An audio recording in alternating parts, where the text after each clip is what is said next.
사랑하는 성도 여러분, 힘든 세상 더위와 우기 가운데 한 주간 살아가시다가 7월의 둘째 주일 맞아 성전에 모여 하나님을 예배하니 마음이 어떠십니까? 참 좋습니다. 오늘도 믿음으로 고백하는 모든 주의 종들 가운데 하나님의 크신 은혜와 평강이 함께하기를 주님의 이름으로 축복합니다. 요즘 날씨가 더워져서 밤잠을 잘 못 자다 보니까 제가 혹시라도 발음이라든지 실수하는 거 있으면은 목사님이 피곤하시는가 보다 하면서 여름에는 너그럽게 들어주시기를 바랍니다. 오늘은 우리 교회의 다음 세대를 하나님의 사랑으로 돌보는 선생님들을 축복하고 격려하는 교사주일입니다. 한 영혼을 하나님의 성품으로 가르치며 양육한다는 것은 참 쉽지 않습니다. 그러기에 그 선생님 한 분의 소중함이 더 빛을 발하는 시대인 것 같습니다. 한 사람의 위대한 인물 뒤에는 분명히 좋은 선생님, 좋은 부모님, 좋은 영적 멘토가 있었음을 역사는 우리에게 이야기합니다. 대표적으로 우리가 잘 아는 헬렌 켈러 여사를 보면 그녀의 자선의 삶을 볼 수 있다면 보면은 그녀의 유년 시절에 관하여 참으로 어둡고 슬펐다고 그녀는 이야기합니다. 끝없는 어둠과 소통의 단절 속에서 이 헬렌은 툭하면 발작을 일으켰고 물건을 부쉈으며 자신을 가르치러 온 선생님들을 뺨을 때리며 쫓아냈다는 것입니다. 주변의 수많은 전문가 선생님들이 이 아이는 가망이 없다며 포기했습니다. 하지만 한 선생님, 앤 설리번 선생님만은 달랐습니다. 헬렌을 포기하지 않았습니다. 선생님은 밤마다 발작을 일으키는 이 헬렌을 온몸으로 감싸 안으며 눈물을 흘리며 하나님의 사랑을 구했습니다. 헬렌이 실세를 하고 마음의 문을 닫을 때마다 선생님은 자신의 품을 더 넓게 열어주며 그녀를 안아주었습니다. 훗날 사람들이 설리번 선생님에게 어떻게 그 거친 아이를 포기하지 않고 위대한 하나님의 사람으로 길러낼 수 있었느냐고 물었을 때 선생님은 이렇게 말합니다. 저는 헬렌에게 지식을 가르치는 스승이 되려 하지 않았습니다. 그저 하나님의 사랑으로 그 아이의 영혼을 가슴에 품는 부모가 되고 싶었을 뿐입니다.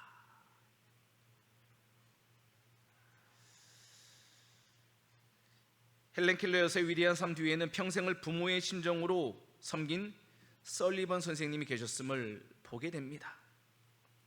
그렇습니다. 우리에게도 바로 이 선생님의 마음이 있어야 합니다. 그래야 한 영혼, 우리 다음 세대를 하나님의 사람으로 양육할 수 있기 때문입니다. 그래서 성경은 우리에게 이렇게 권면합니다. 고린도서 4장 15절 말씀입니다. 함께 봅니다. 시작.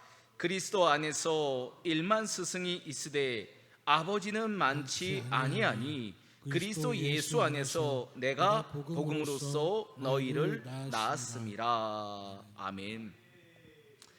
지식을 전하는 스승은 아무리 많아도 생명을 낳을 수는 없다는 겁니다. 주님께서 원하시는 것은 지식을 가르치는 선생님, 부모가 아니라 생명을 낳는 영적 부모가 되기를 원하신다는 것입니다. 그래서 오늘 사도 베드로는 교회 공동체를 향해서 어떤 마음으로 영혼을 돌보는 일꾼이 되어야 하는지를 권면합니다.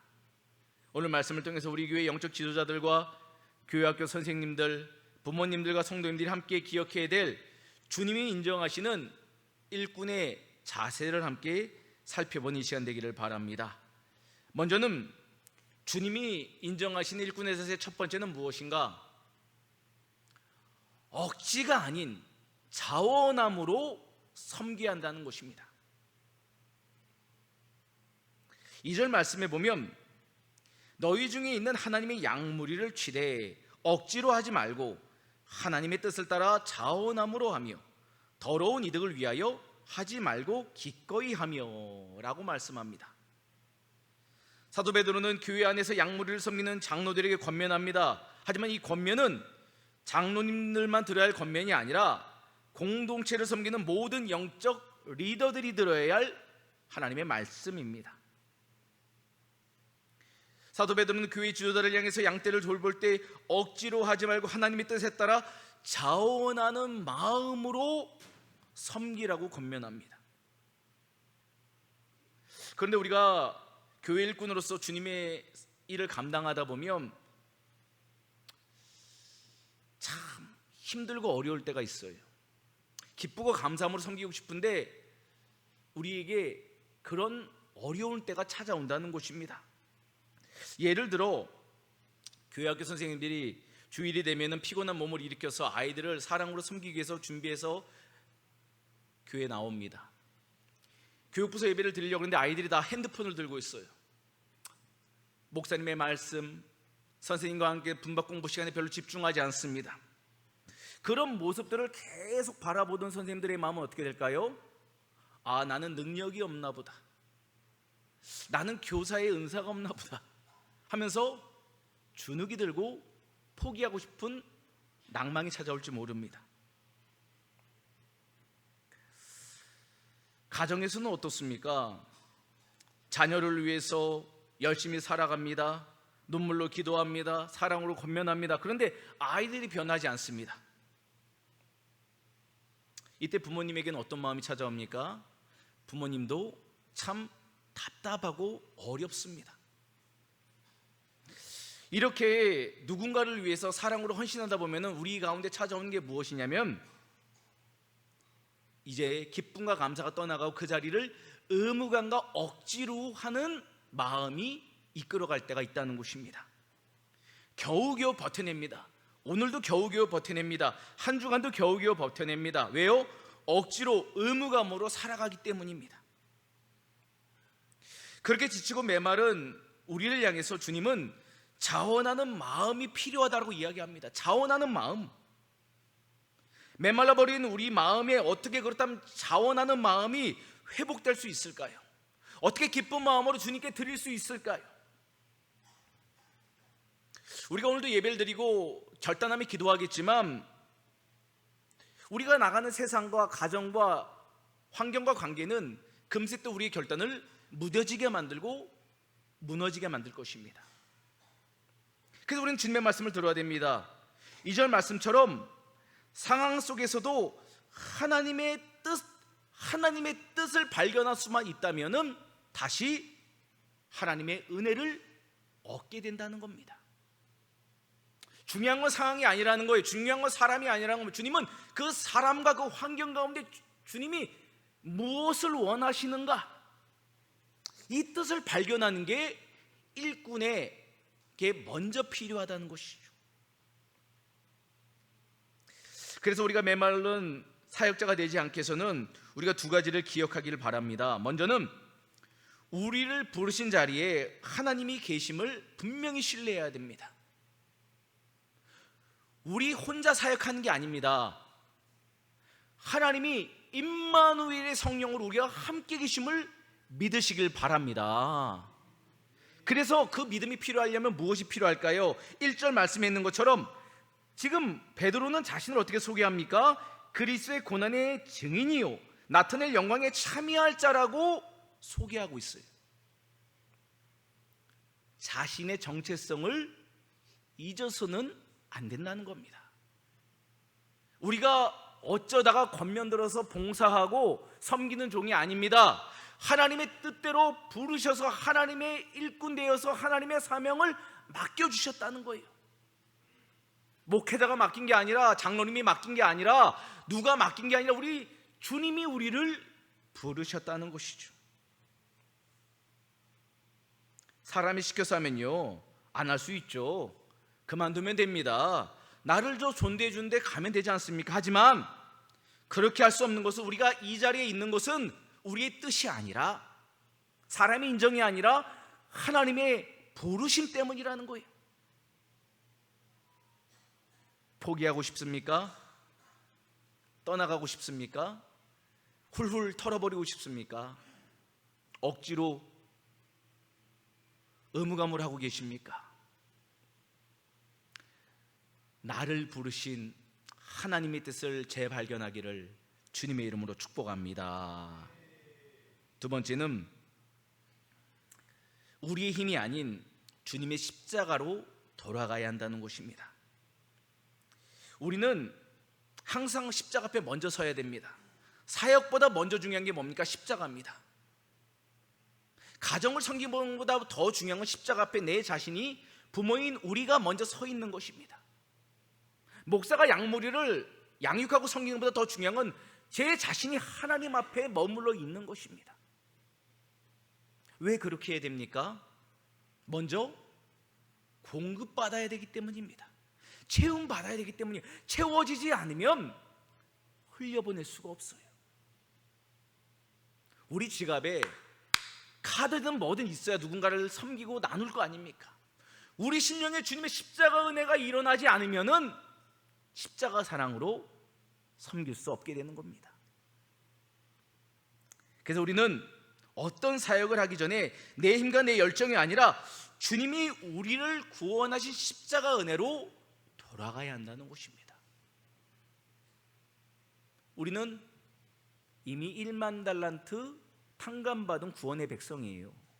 그래서 때로는 나를 섭섭하게 하고 어렵게 하는 학생들, 학부모들, 관계의 성도를 만난다 할지라도 그 사람들은 100데나리온의 빚진 자에 불과하다는 것이죠. 그 다시 그 은혜를 알게 되니 억지가 의무감이 아니라 십자가의 감사와 사랑으로 다시 용서하고 품어주고 용납하고 손 내밀고 응원하는 동역자로 일어날 수 있게 되는 것입니다. 우리 모두가 그렇게 주님의 은혜로 말미암아 주님의 양무리를 치는 일꾼이 되기를 주님의 이름으로 축복합니다. 그렇게 살아간 분을 한번 좀 소개하겠습니다. 서근옥 권사님이십니다.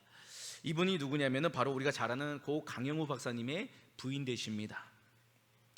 이 권사님이 맹인학교에 자원봉사를 할 때 이 강영우 박사님을 만나게 됩니다. 이때 이분은 참으로 볼품없는 학생이었습니다. 그런데 하나님 계속 이분을 섬기려고 하는 마음을 주셨어요. 그때 사람들은 이렇게 말합니다. 왜 사서 고생을 하느냐? 인생이 불쌍하다. 굳고 말렸습니다. 그런데 이 권사님은 억지나 의무감이 아니라 하나님의 사랑이 이 권사님의 마음을 덮어버려서 어쩔 수가 없었어요. 그래서 권사님은 하나님의 주신 사랑으로 바로 이 강영우 박사님을 사랑하고 섬기기 시작했다는 겁니다. 그래서 후에 사람들이 어떻게 그런 위대한 인물을 키웠느냐고 물었을 때 권사님은 이런 고백을 합니다. 저는 그를 가르치거나 지배하려 하지 않았습니다. 그저 하나님이 제게 맡겨주신 가장 귀한 영혼이기에 날마다 기쁜 마음으로 그의 지팡이가 되어 함께 걸었을 뿐입니다. 다른 목적이 있지 않았다는 거예요. 주님이 사랑하는 영혼 사랑의 마음으로 자신도 자기의 남편 되는 고 강영우 박사를 사랑하고 섬겼을 뿐이라는 거죠. 때가 되면 하나님이 그를 높이시고 그녀의 헌신의 사랑을 기쁨으로 거두게 하셨다는 것이죠. 세상은 우리의 헌신을 이해할 수 없다라고 비판할지 모릅니다. 주일에 좀 더 편하게 쉬고 좀 더 좋은 데 놀러 가라고 그것이 진정한 행복이 아닌가 이야기할지 모릅니다. 하지만 주님은 그보다 더 가치 있는 인생이 있다고 말씀하십니다. 그건 바로 십자가 사랑으로 영혼을 돌보는 일입니다. 그러므로 주님이 주신 자원하는 마음과 부모님의 마음으로 영혼을 섬길 수만 있다면 우리 인생은 최고의 가치 있는 인생인 줄 믿으시길 바랍니다. 사람의 평가가 아니에요. 우리가 하나님 앞에 서는 날 우리의 평가의 기준은 놀랍도록 칭찬과 영광으로 가득 찰 것입니다. 다시 한번 우리 삶에 주님이 십자가 사랑으로 자원함으로 기쁨으로 영혼을 돌보는 모든 영적인 리더자가 다 되기를 주님의 이름으로 축복합니다. 두 번째는 주님이 인정하신 일꾼의 자세는 바로 말이 아닌 삶의 본이 되어야 한다는 것입니다. 사도 베드로는 공동체 지도자들을 향해서 성도들을 지배하려는 강압적인 태도를 버리고 오히려 양무리의 본이 되라고 권면합니다. 3절 말씀을 함께 봅니다. 시작. 맡은 자들에게 주장하는 자세를 하지 말고 양무리의 본이 되라. 아멘. 영적 리더가 되어 지배하고 억누르는 것은 세상의 논리입니다. 교회 지도자, 교회 선생님, 영적 부모가 되기 위해서는 말이 아닌 삶의 선생님이 되어야 한다는 겁니다. 삶의 선생님. 왜 삶의 본이 중요할까요? 1961년 엘버트 반도라 교수님은 보보 인형 실험을 하게 됩니다. 이 실험을 통해서 알게 되는 건 무엇이냐면 아이들에게 어떤 영상을 보여주는가가 중요함을 알게 되었어요. 보게 되는 것. 그래서 어른이 인형을 때리고 공격하는 영상을 보여준 아이들은 똑같이 인형을 공격하기 시작했다는 거예요. 그에 반해요, 평화롭게 노는 영상을 보게 된 아이들은 인형을 부드럽게 대하는 것을 보게 되어서 이 연구 결과를 통해서 알게 된 건 무엇인가? 아이들은 어른의 말이 아니라 어른의 행동, 본을 그대로 모방하며 자란다는 연구 결과를 얻게 된 거예요. 교육학의 명제가 바로 그래서 말이 아닌 행동으로 보이는 게 참 스승이다라고 이야기해요. 말의 교육이 아닙니다. 삶의 본이 바로 교보제라는 거예요.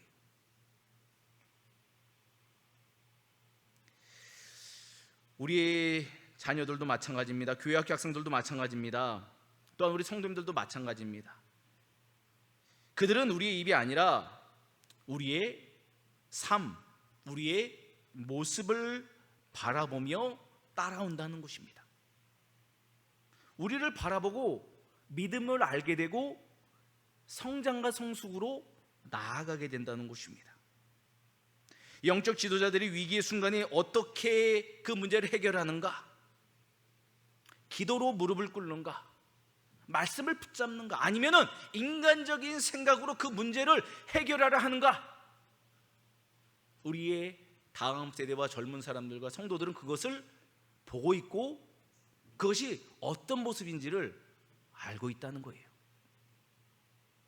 그리고 그대로 따라한다는 것입니다.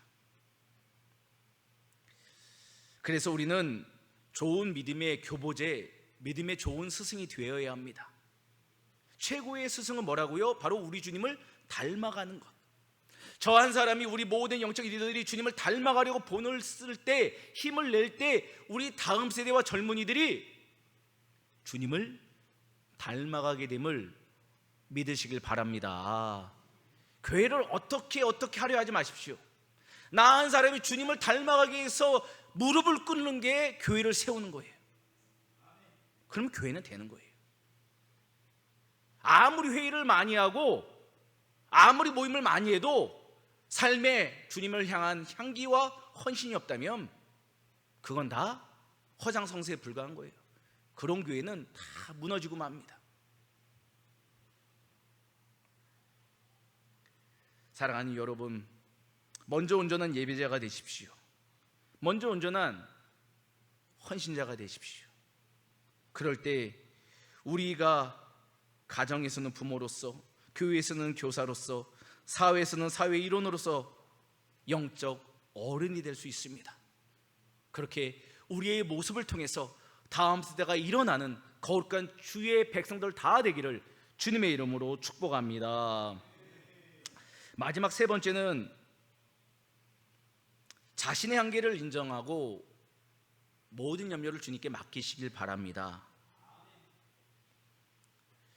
교회 지도자는 모범적인 삶을 살아가야 합니다. 참 중요합니다. 그런데 그 가르침을 받는 성도들, 다음 세대 또한 그 태도가 중요합니다.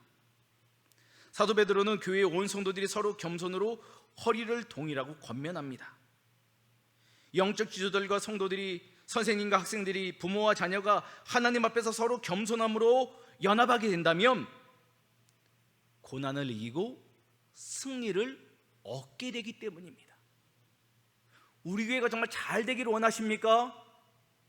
사랑하는 여러분, 우리 교회가 정말 부흥하기를 원하십니까? 장로님과 성도님들이, 선생님과 학생들이, 부모와 자녀들이 서로 사랑함으로, 겸손함으로 연합하시면 됩니다. 그건 고난을 이겨낼 수 있어요.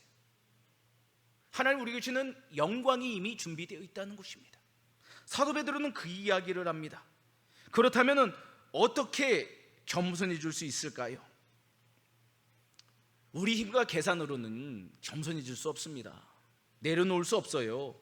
내려놓는 것 같지만 또 우리 방법을 또 하게 되어 있습니다. 우리 힘을 내려놓기 위해서는 십자가 사랑으로 우리를 내려놓을 수 있어야 됩니다. 십자가에서 우리가 죽어야 돼요. 주님과 함께 십자가에서 죽어야 주님과 함께 십자가에서 부활하기 때문이에요.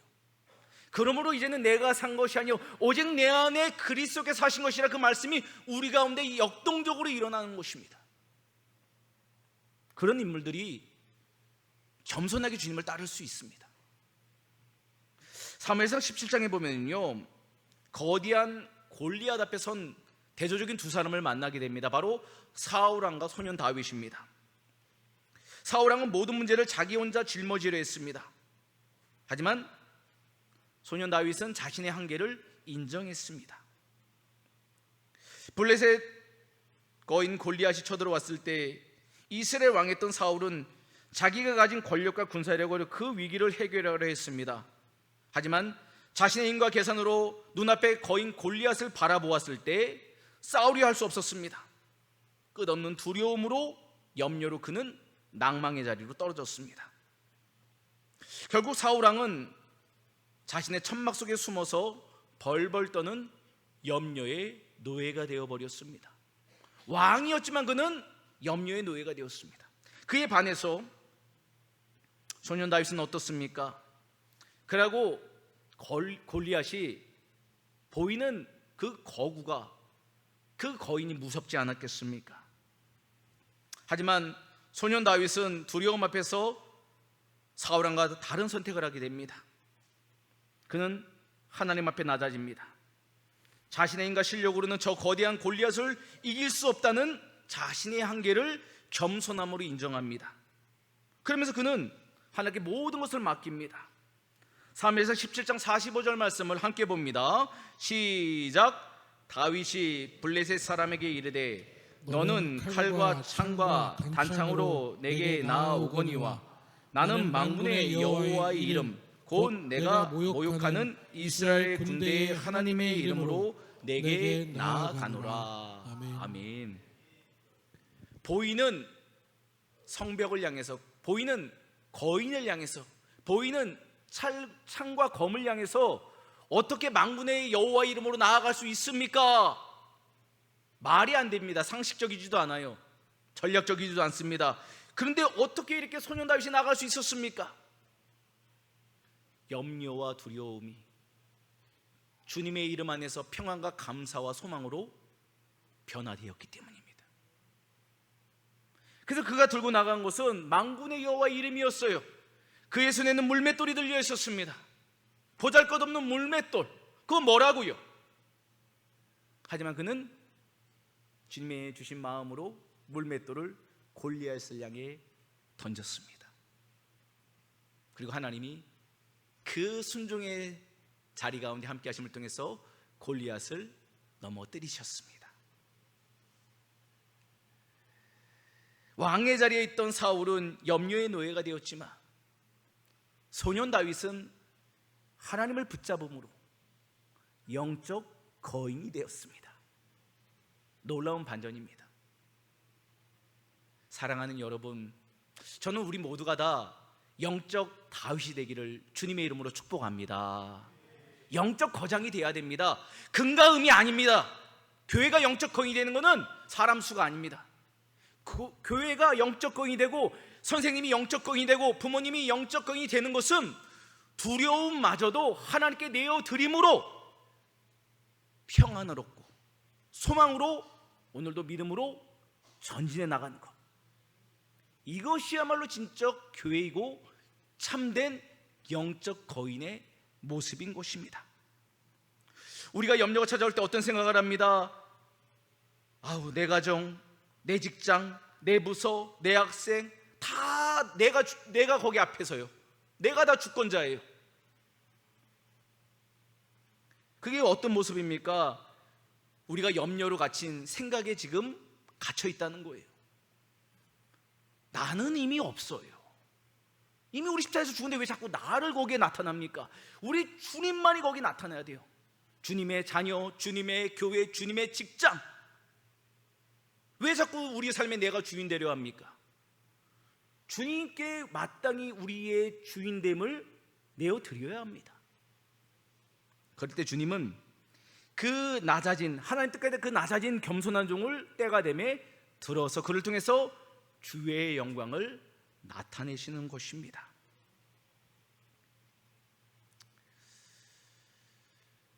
주님, 저는 할 수 없습니다. 우리 자신의 한계를 겸손히 인정하면 주님은 그 무거운 염려를 전능하신 하나님 손에 내어 맡기고 다시 하나님 주신 은혜로 말미암아 일으키실 줄 믿으시길 바랍니다. 말씀을 맺겠습니다.